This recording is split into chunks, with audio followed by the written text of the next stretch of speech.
Ni naključje, da sta ravno vzgoja in izobraževanje, da je to tema prve današnje okrogle mize.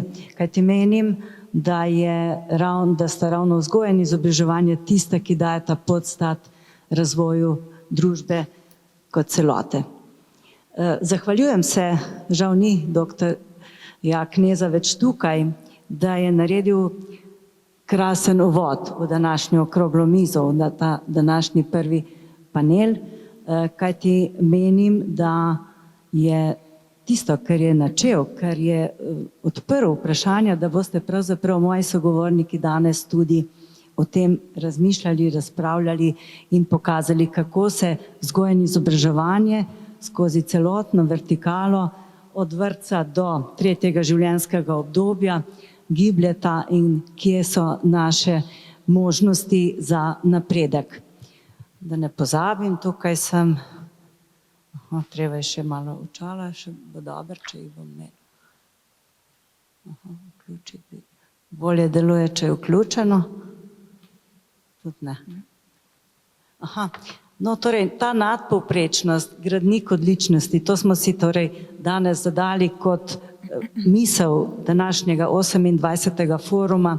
Morda samo izpostavim to, kar je bilo danes že nekajkrat povedano, kako pomembno je znanje. Seveda pa to že vsi vemo, ni dovolj. Pomembne so tudi vrednote, pomembne so ljudje, kot je rekel gospod Colarič.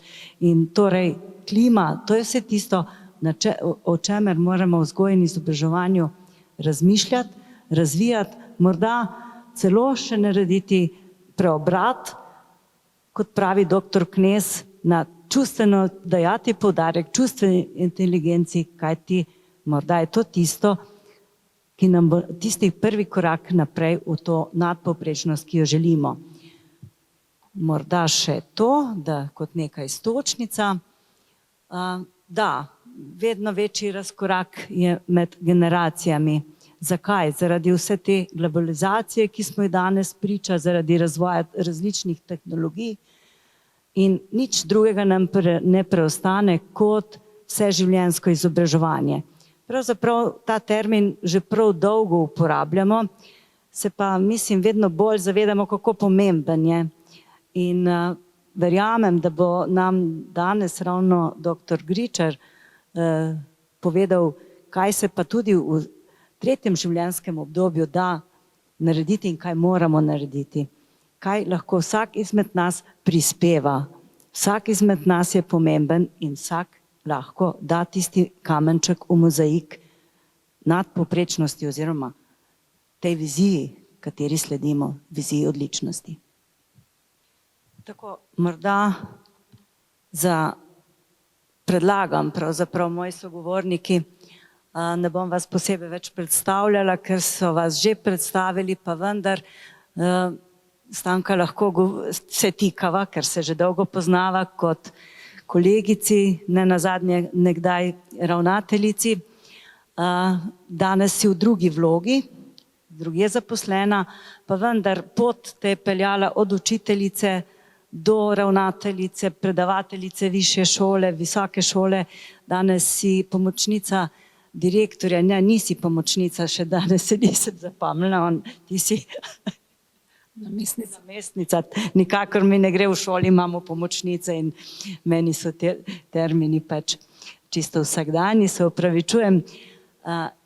Torej, kako ti vidiš vzgojo in izobraževanje danes, kam moramo kreniti tako od vrtca, osnovne šole do srednje šole?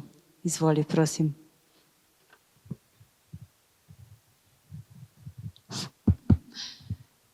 Torej, prijazen dober dan tudi z moje strani.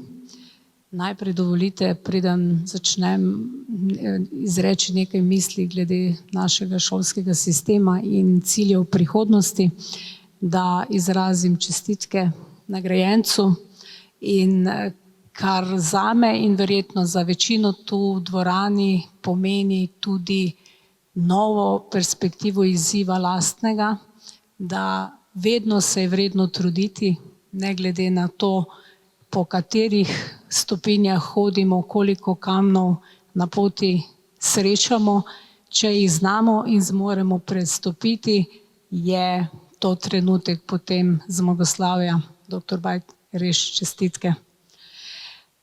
Vzgojno-izobraževalni sistem in moja pot, ki jo tečem že 37. krog v slovenskem izobraževalnem sistemu, ima seveda svojo zgodovino, kar je tudi gospod Solarič povedal, da vse ima zgodovino in vredno se je spomniti, kaj je bilo tistega, kar smo zasnovali tudi v beli knjigi. Če jo danes beremo, vemo, da imamo še marsikaj, tudi leta 1994 za postoriti in prej. Namreč že tam so bili cilji vzgoje in izobraževanja namenjeni zapisu, da si želimo izobraževanje za vsakega. Kaj to pomeni? To pomeni, da slišimo glas učenca, ne glede na to, iz katerega socialno-ekonomskega okolja prihaja, da vidimo v njemu potencial in da mu zato damo tudi priložnost. Zato tudi inštitucija, v kateri sedaj delam, usmerja svoje sile in s popolnjevanja delavcev v vzgoji in izobraževanju od predšolskega obdobja pa tja do končane srednje šole v naslednje smeri.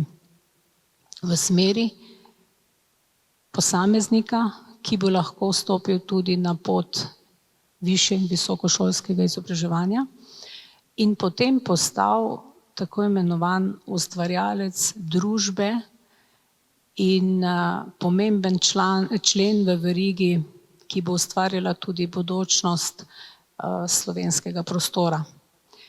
Kaj želim s tem povedati? Učenec, katerega poznamo v preteklosti, in tudi vloga učitelja se bistveno spreminja. Hitreje, kot bi si to želeli. Zato je zelo pomembno, da poznamo tako usmeritve ne samo Slovenije, temveč tudi širše, kar nam je tudi naš predhodnik zelo lepo pokazal, da vemo, da učenci lahko na različne načine pridobivajo določena znanja in vedenja. Pa vendarle, v predšolskem obdobju je otrok kot nepopisan list, vendar se potem počasi premika skozi vzgojno-izobraževalni program, kjer v 21. stoletju mora pridobiti določene kompetence, o katerih morda v preteklosti nismo toliko mislili, danes pa jim posvečamo največjo pozornost. To je kreativnost, inovativnost, kritično mišljenje, sodelovanje, reševanje problemov, znati se samo uravnavati, vedeti, zakaj sem tu in zdaj, kaj bom s svojim znanjem počel, kako ga bom lahko izkoristil v različnih situacijah. Zato seveda ni dovolj, da bi bil učitelj samo posredovalec znanja. Učitelj postaja moderator vzgojno-izobraževalnega procesa, kakor tudi vzgojitelji. Zato naša inštitucija v zadnjih letih nima več enostavnih projektov, temveč takšne projekte, kjer vključujemo nekaj 100 vzgojno-izobraževalnih zavodov, kakor tudi podjetij, gospodarske zbornice, fakultete in tako naprej. Zakaj? Zaradi tega, ker je potrebno dati osnovno sporočilo, da je znanje in kompetence potrebno povezati. Da en posameznik pač predstavlja en mali kamenček v mozaiku, ki gradi potem posamezno osebnost. In kateri so še pogoji? Lahko rečem, ker prihajam v tem trenutku iz konference CIDRE, da imamo izvrstno opremljene šole v slovenskem prostoru, kakor tudi vrtce. Zelo težko bi rekli, da se lahko katerakoli evropska država meri z nami. Imamo pa še veliko priložnosti ravno na razvoju kompetenc, tako družbe kot celote, seveda tukaj je pa izjemno pomemben vzgojitelj in učitelj. Namreč že v učnih načrtih iz leta 1999 imamo pri vsakem v uvodu zapisano, da je učitelj kompetenten in avtonomen v šolskem prostoru. Seveda te kompetence si mora spopolnjevati, presegati učni okvir razreda, se povezovati z okoljem in zato projekti, s katerimi sem začela napoved pred minuto ali dvema, ki jih vodi Zavod za šolstvo, kakor tudi druge inštitucije v Sloveniji, gredo v smeri podjetnosti, vsesplošne pismenosti in vloge sodobne tehnologije, ne samo v učnem procesu, temveč tudi v življenju posameznika. Od vseh pasti pa tja do vseh priložnosti. Torej, moje sporočilo je, da se vsak delavec v vzgojno-izobraževalnem procesu mora zavedati, da je od njega veliko odvisno, kako se bo učenec počutil, kako si bo pridobival ključne kompetence, kako bo lahko zaživel potem kot državljan, zato tudi aktivno državljanstvo, ki ga spodbujamo zadnja leta vse bolj, kajti tudi to je ključno za naše življenje v tem prostoru in širše. In seveda, tako kot se sprašujemo, zakaj beg možganov in kdaj vrnitev nazaj.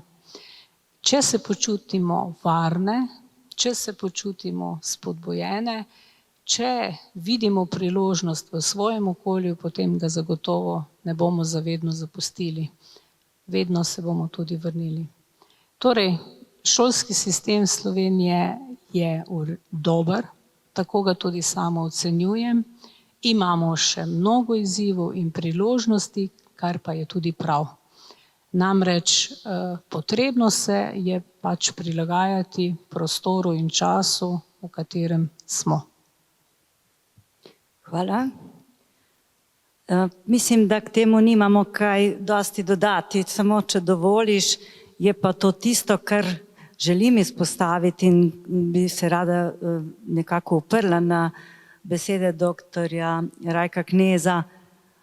Kaj pa čustvena inteligenca? Kdo naj bodo tisti učitelji, ravnatelji, delavci v šolah? Kaj morajo biti? Na koncu samo ljudje.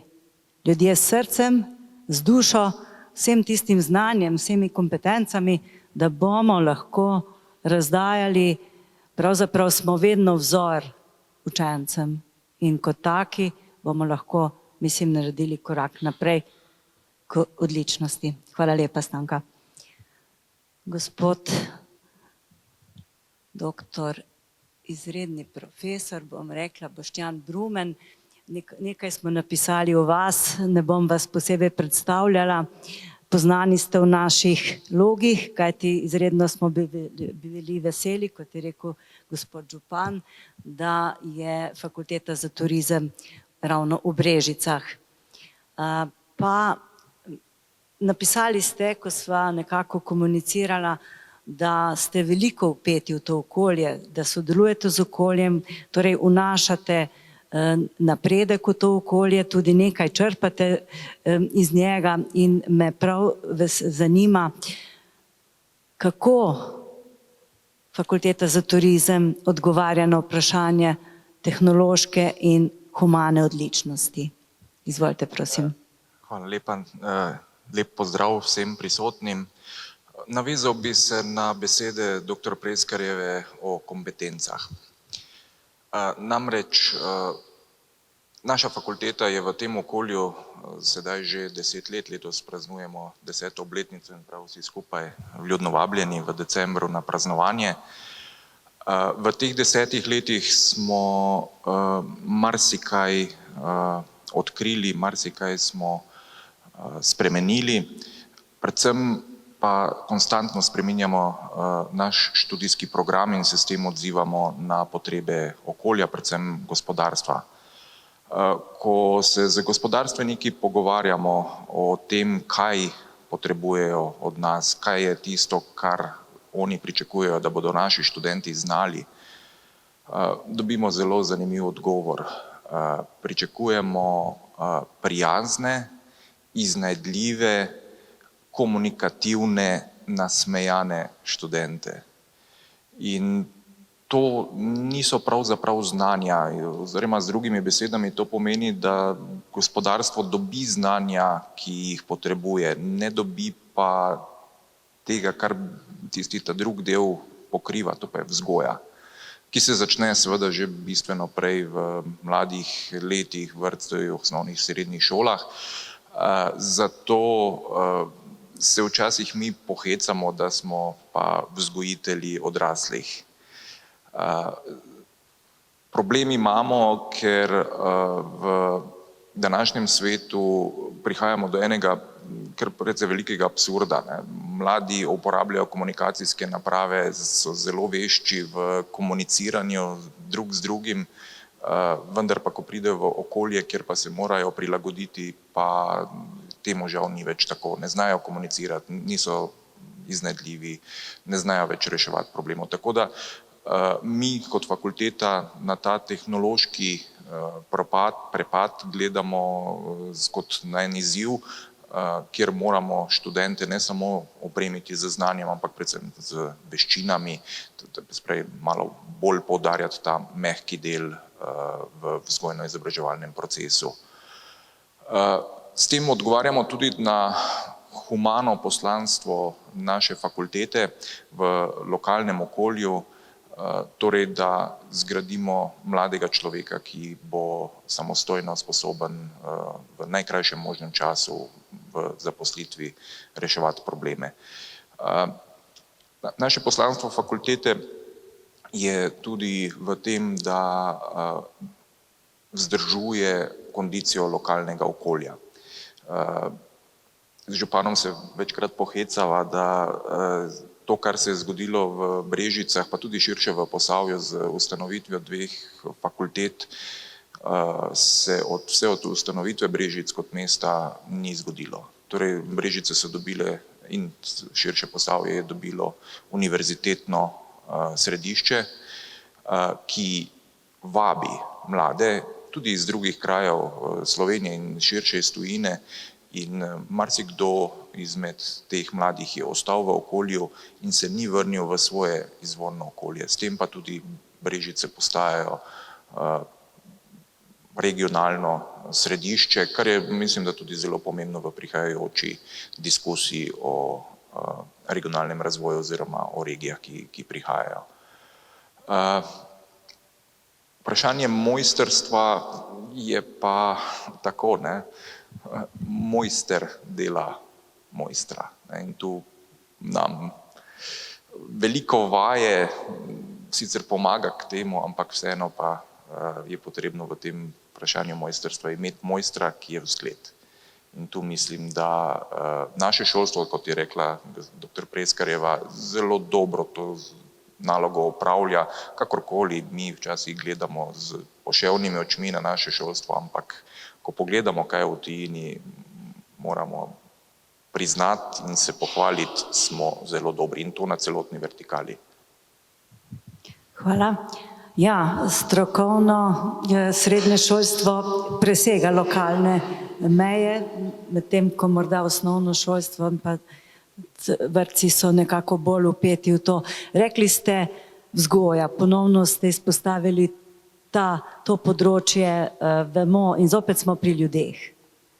Želite nasmejane, kako ste že rekli, vešče, seveda. Komunikativne. Ja, inovativne, torej ljudi, ki se bodo odzivali na dane situacije, te pa seveda se hitro spreminjajo. In tu smo zopet pri teh prečnih veščinah, mehkih veščinah, pri veščinah 21. stoletja. Torej po celi vertikali nam je to smer, ki jo naj zasledujemo. Tako sem jaz to razumela, vaju dva. Tako je. mislim, da so minili tisti časi, ko smo rekli, imamo poklic za življenje. Ne? Vse te mlajše generacije, pa tudi mi že, v bistvu smo že spremenili nekaj poklicov in mlajše generacije bodo nujno morale se izobraževati in tudi izpopolnjevati v veščinah. Tehnologija se namreč izjemno hitro menjuje. Smo v času revolucije. Ne vem, koliko se tega zavedamo, ampak živimo dejansko v času tehnološke revolucije nove. Hvala.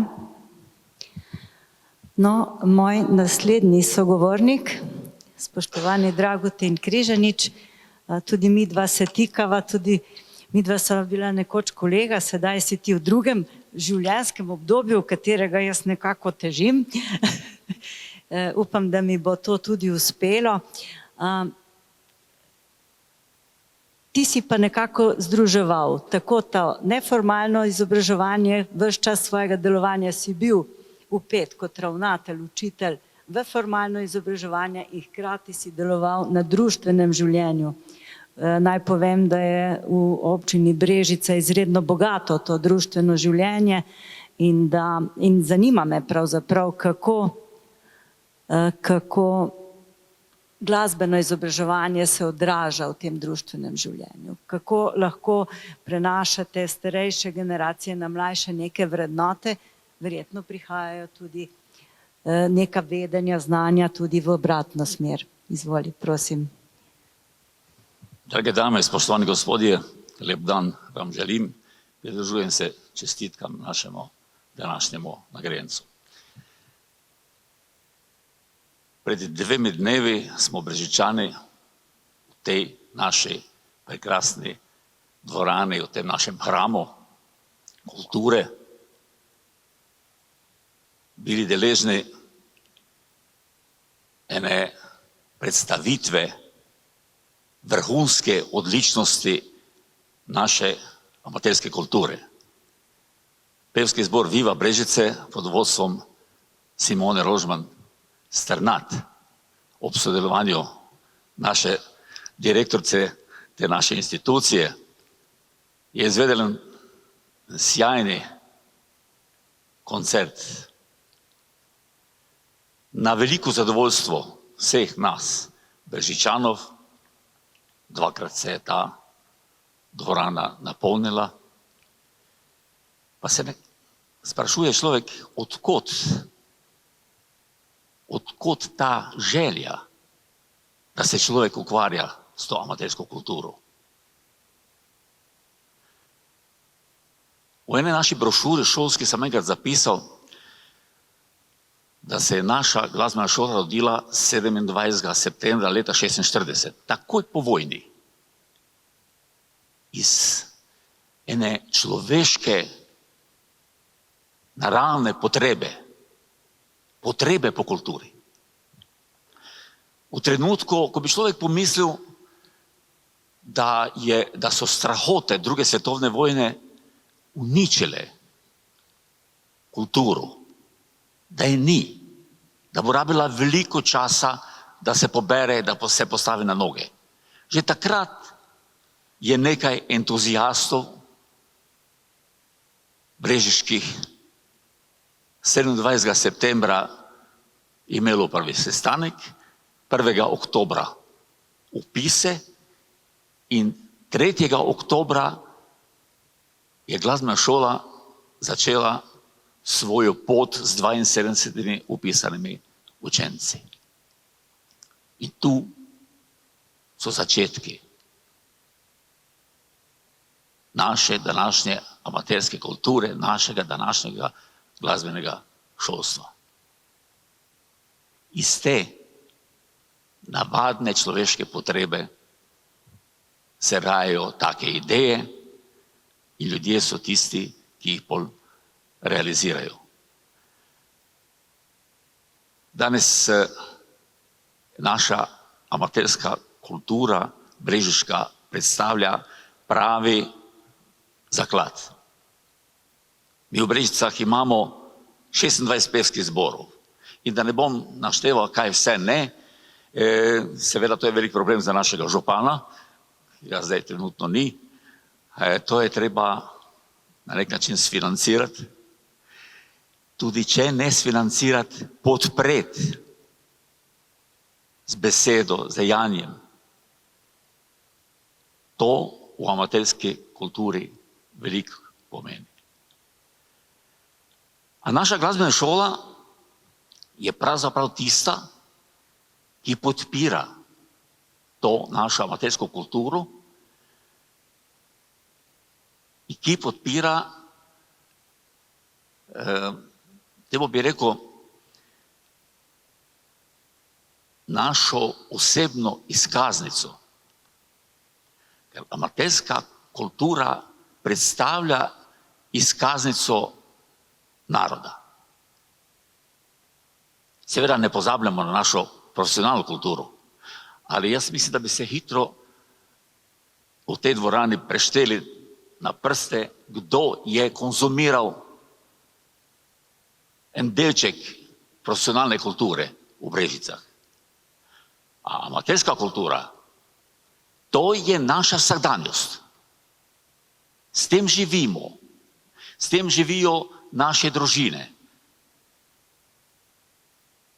In zato to amatersko kulturo moramo podpirati in pomagati ji, da prihaja do odličnosti, kakšna se je predstavila v soboto v tej dvorani.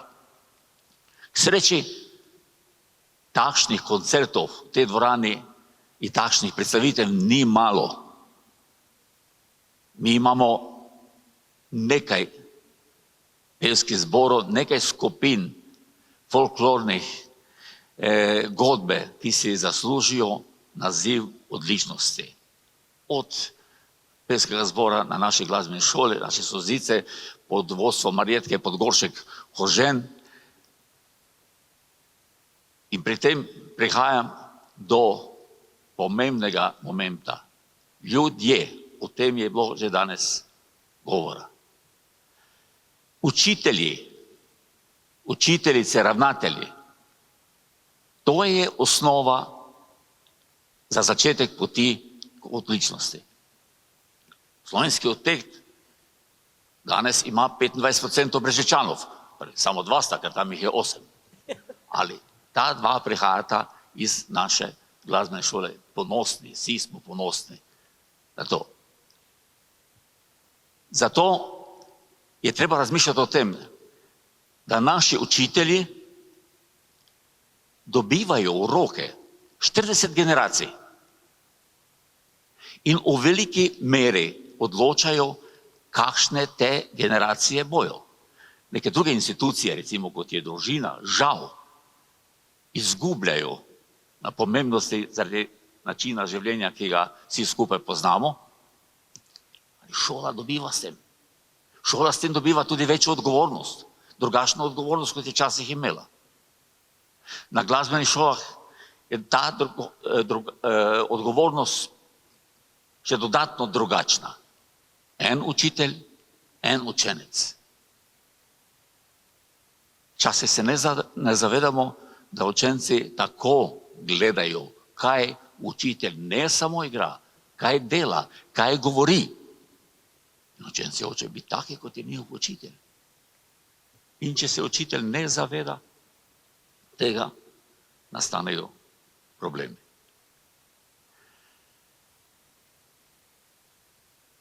Bom se še enkrat vrnil na glasbeno šolo, ker naša glasbena šola je, moram reči, raritetna v slovenskem merilu. Glasbena šola, ki ima 7 različnih orkestrov. Poudarjam različnih. Imajo šole po 2 godalna orkestra, starejši, mlajši, po 2 pihalna, ali ta ima 7 različnih. A po moji oceni, sodelovanje v takih ansamblih je od posebnega pomena. Mladi ljudje se ne učijo samo igrati. Mladi ljudje se socializirajo. Mladi ljudje so, če hočejo nekaj skupnega, lepega narediti, prisiljeni poslušati svojega soseda z leve strani, poslušati svojega soseda z desne, od zadaj in se prilagajati, upoštevati njegovo mnenje in seveda spoštovati institucijo, ki stoji pred njimi, a to je dirigent. In jaz sem prepričan, da se odnosi, ki se ustvarijo v takih ansamblih, prenašajo na vsa področja dejavnosti mladih ljudi. In tu je to povezovanje med šolstvom in med življenjem zrelih ljudi zelo, zelo prisotno. Jaz mislim, da sem že preveč govoril, da sem preveč časa vzel, drugače je še veliko tega zapovedati, ali jaz želim našim učiteljem, našim učencem, da od prvega dneva šolskega leta, ta je zdaj zelo blizu, delajo na odličnosti, ker iz te kulture, amaterske kulture, prihaja ena druga kultura, zelo, zelo pomembna. Kultura naših medsebojnih odnosov. Tu smo včasih deficitarni. Hvala lepa. Hvala, Drago. Nekoliko si mi vzel povzetek, ki si ga tako lepo naredil. Nisi izpostavil samo ljudi, ampak tudi to pomembnost dobrega medsebojnega sodelovanja in kako do njega. Mislim, da se mi pravzaprav sogovorniki tukaj vsi tega dobro zavedamo, poskušamo delovati v tej smeri. Seveda, včasih smo bolj ali manj uspešni. Mislim pa, da je tudi hkrati to naše, to tvoje izvajanje ena motivacija, da bomo te besede poskušali uresničevati tudi vsak na svojem področju. Hvala lepa za tvoj prispevek. K besedi pa vabim profesorja doktorja Jožeta Gričarja, zaslužnega profesorja Univerze v Mariboru. Prej smo govorili o vseživljenjskem učenju in če je vseživljenjsko, se ne sme nikoli nehati. Izvolite, naj bo to iztočnica za vaše izvajanje. Če smem povedati, navdušila me je ta vaša misel vključevanje v aktivno staranje, ki pravi za odrasle otroke 55+, sama sem že malo več, ki skrbijo za starše 75+. Zelo globoka misel in v današnjem času smo priča temu, da nas je tistih 55 in 75+ vedno več in se res sprašujemo, kako dolgo bomo skrbeli zase lahko in kdo bo potem skrbel za nas. Izvolite, prosim. Hvala za ta uvod, hvala za povabilo. Kaj pomeni izobraževanje in kaj pomeni znanje, je bilo čudovito predstavljeno v utemeljitvi današnjega prejema današnjega nagrajenca in v besedah predsednika Krke, ki je pokazal, kaj pomeni, da imajo izobražene ljudi, ki veliko vejo in gre lahko po celem svetu in so svetovna firma. Jaz sem predstavnik te generacije 55+. Imam nekaj sporočil, ki zadevajo mojo generacijo, ki je že nekaj več kot 55, pa za zelo mlado generacijo, katere predstavnice sedijo tamle zadaj, prejle so nam tako lepo pele, pa še kaj vztrajajo, da bi jim povedal, da to njihovo generacijo zelo rabimo.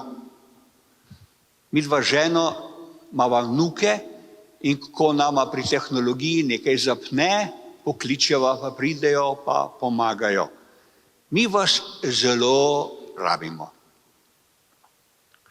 Jaz bi nekaj besed spregovoril o srebrni ekonomiji, ki zelo poudarjeno spoznava, da je življenje povezano vseživljenjskim učenjem, da ni tisto, kar je rekel dekan prejle, enkrat šola pa diploma pa smo končali, da bo to kar trajalo stalno. In to je ena krasna pridobitev za človeštvo, da si lahko privoščimo to razkošje, da se bomo učili celo življenje, formalno ali neformalno. Srebrna ekonomija je, kot zelo preprosto povedo v Kanadi, ekonomija, ki zadeva vse tiste in vse tisto, kar je povezano z ljudmi 55+. Tega je pa zelo veliko. In teh, kot ste vi rekli, je zelo veliko. In veste kaj, še več nas bo. Srebrna ekonomija je ne zelo star izraz, ki je povezan s tem, da sporoča človeštvu, da mi za to novo dobo nismo pripravljeni. Ni razmer, v katerih bi mi znali pametno porabiti tiste, ki so 55+. Še zmeraj je veliko besed o tem, ko se govori o upokojencih, da pravzaprav je to že tako skoraj malo ena nadlega, ki med drugim tudi veliko stane. In je še kar nekaj za postoriti, da bomo spoznali, da je to priložnost za človeštvo, ker je vse več ljudi, ki veliko znajo, še zmeraj veliko zmorejo, so pripravljeni pomagati, so pa že ekonomsko situirani, tako da ni treba takoj neko avtorsko pogodbo sklepati, da bodo še nekaj naredili, ker radi naredijo in veliko naredijo. Vsi skupaj se lahko veliko učimo v Kanadi. Kanada je edina država na svetu, ki ima ministrstvo za seniorje. Ne za upokojence, za seniorje. 55+. In imajo to vrstno ministrstvo v vsaki od kanadskih provinc. In imajo en oddelek na vsaki občini, v vsakem nekaj večjem mestu v Kanadi. Osebe, ki se s to problematiko ukvarjajo, zelo celostno in pomagajo. To, ste vi omenili, da vam je ta naslov všeč, moram povedati, avtorica tega naslova je moja žena Lenka, ki tule zraven sedi, ki je imela to priložnost in božji dar, da je imela očeta in mamo, ki sta oba doživela 95 let. In ko smo imeli razpravo o tem, za koga mi pravzaprav delamo ta kažipot, ki pomaga ljudem najti ustrezne storitve, nam je ona pomagala, ko je rekla, mi pravzaprav delamo to za tiste odrasle otroke, in ona je bila dolgo odrasel otrok si dokler imaš mamo, očeta ali oba, ki bodo pomagali svojim staršem, ko bodo nekaj rabili. Mnogi 75+ uporabljajo internet in vse, kar je s tem povezano. Mnogi pa ne. In bojo pa otroci pomagali. Odrasli otroci. Da s tem v zvezi bi rekel nekaj izkušenj, do katerih prihajamo, ko razmišljamo o tem, kaj bi veljalo storiti za pripravo vseh inštitucij, organizacij, prebivalstva v Evropi, pri nas v Sloveniji, za čas, ki je že prišel, za srebrno ekonomijo. Sprememba je tako velika, da sapo lovijo v vseh razvitih državah. Na Japonskem, ki so na glasu kot dežela, ki ima največ tovrstnih izkušenj, kaj pomeni starajoče se prebivalstvo, pravijo, mi smo veliko rešitev, ki so povezane s tehnologijo, internetom, razvili. Mi vse želimo deliti s celim svetom, s tem, da bomo od drugih tudi kaj dobili, kajti mi ugotavljamo, da ne bomo zmogli vsega postoriti, kar je treba, ker imamo premalo časa in potrebe prehitro naraščajo. Kaj moramo narediti? So vprašanja, s katerimi se srečujemo v teh prizadevanjih, ki jih nekaj let zdaj dokaj sistematično negujemo v Sloveniji. Prihajamo do spoznanja, da naša temeljna težava je nesodelovanje. Salamensko slabo sodelujemo. Je pa toliko enih subjektov, organizacij, vladnih, privladnih, nevladnih, izobraževalnih, ki v vsakem kraju, v vsaki regiji, v Sloveniji morajo skupaj stopiti, kajti to so naloge, ki preraščajo možnosti posameznih branž, strok, organizacij. Skupaj moramo stopiti in sodelovati. V raziskavah, ki gredo v proučevanje srebrne ekonomije, izstopata zlasti področje izobraževanja in tehnologije kot najbolj pomembni stvari, za katere mora človeštvo skupaj stopiti. In tle je to, ko ste vi odprli temo vseživljenjsko izobraževanje. Tega ni nikoli kraja, med drugim zato tudi ne, ker prihajajo tehnologije, ki zahtevajo, da se s tehnologijami srečujemo in se z njimi ukvarjamo, in za to področje bo treba veliko se še učiti. Vse generacije skupaj. Eno spoznanje, do katerega prihajamo, tudi vi ste kot šola in vi kot direktorica šole v to vključeni. Na podlagi izkušenj na Finskem spoznavamo, da je potrebno znati povezovati učenje angleščine pa interneta. Angleščine zato, ker gremo z angleščino po celem svetu. Pa zato, ker je internet zelo vezan na angleščino. In interneta zato, ker brez interneta več živeti ne bomo mogli, že danes se čuti, kaj je potrebno tu narediti. Na eni strani zato, ker internet prinaša stvari, ki jih nikoli nismo imeli, zdaj pa jih imamo brez stroškov. Recimo, da se stara mama lahko preko interneta v živo pogovarja, obraz gleda svojega vnuka, vnukinje, ki je šel nekam študirati po svetu, pa nič ne stane. Ko smo bili mi otroci, pa so se telefoni pojavili, ko je telefon zazvonil, kaj so zmeraj starši rekli?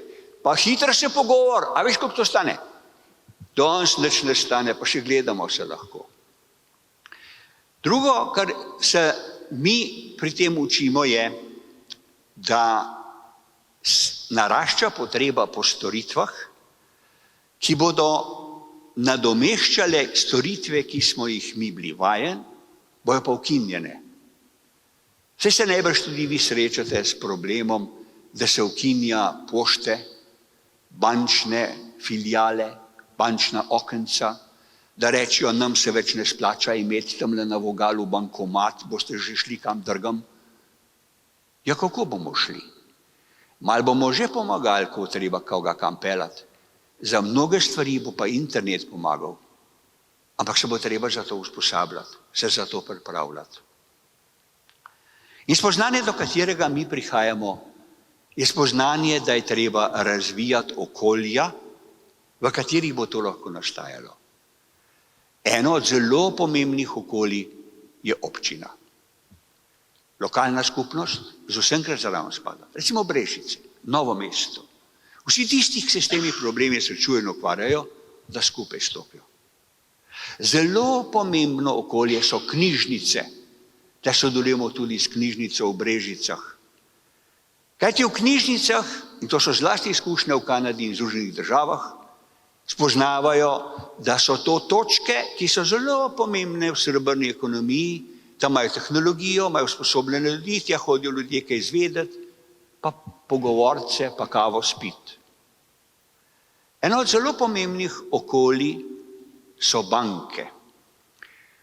Sodelujemo z Združenjem bank Slovenije, kjer pravijo, dobili smo pobude naših bank, članic, da usposabljamo bančne uslužbence za storitve za starejše, ker mi kot banke nismo za to pripravljeni. Eno od okolij je univerza. In naj končam s tem primerom. A veste, ljudje, ki smo iz naše branže, pa smo navajeni, da predavamo, pogosto rečemo, poslušajte me, ne posnemajte me, lepo pa znamo povedati.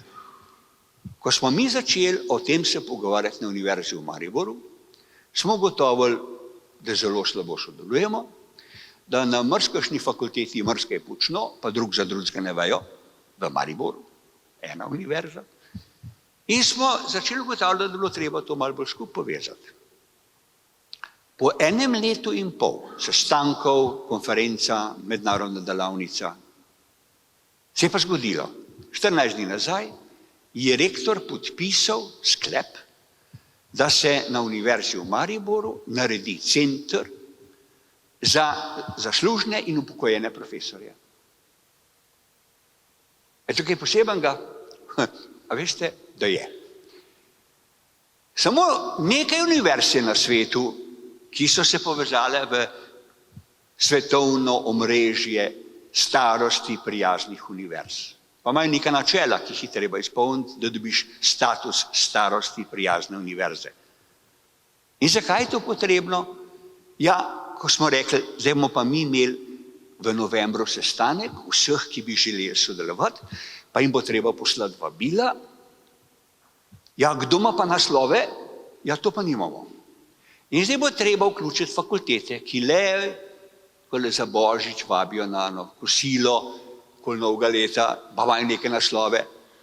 Kaj ti, ko gre ljudje v pokoj, kam so šli? Ja, v pokoj. Kaj to pomeni? Ja, da so šli. Ja pa, ja ni jih več. Ja, kako jih ni več? Poglejte, kaj so še. A ne? So še, ne? Ja. A vidite, in ti ljudje še veliko delajo, lahko veliko naredijo in so pripravljeni veliko narediti, ampak smo slabo organizirani. In je treba aktivno, po načelu prizadevanj za odličnostjo, bravo, doktor Gabrielčič, dejte, pa se nas je tudi prijelo po tolikih letih, da moramo si to prizadevati v vseh krogih, v vseh okoljih, kajti samo od sebe pa ne bo ratalo. Hvala lepa. Ja, hvala, doktor Gričar. Hvala za dve stvari. Hvala za to, ker ste mi dali neko vizijo, upanje za 55 plus in pa izredna hvala, se najtopleje zahvaljujem za to, ker ste nagovorili naše najmlajše poslušalce in povedali, kako zelo jih potrebujemo, jih bomo potrebovali. Morda samo ta misel, kako bomo delali danes z njimi, tako bodo delali oni nekoč z nami, menda je to nek pregovor. Bojim se pa, da še kako resničen. Tako da imamo danes škarje in platno v rokah. Spoštovani moji sogovorniki, zahvaljujem se vam za vse dobre misli. Če želi še kdo kakšno povedati, še nasloviti naše poslušalce, vam dajem besedo. Če ne pa, res hvala lepa. Torej, ta naš prvi panel smo odprli, ga počasi zaključujemo in bomo predali besedo drugim. Hvala še enkrat.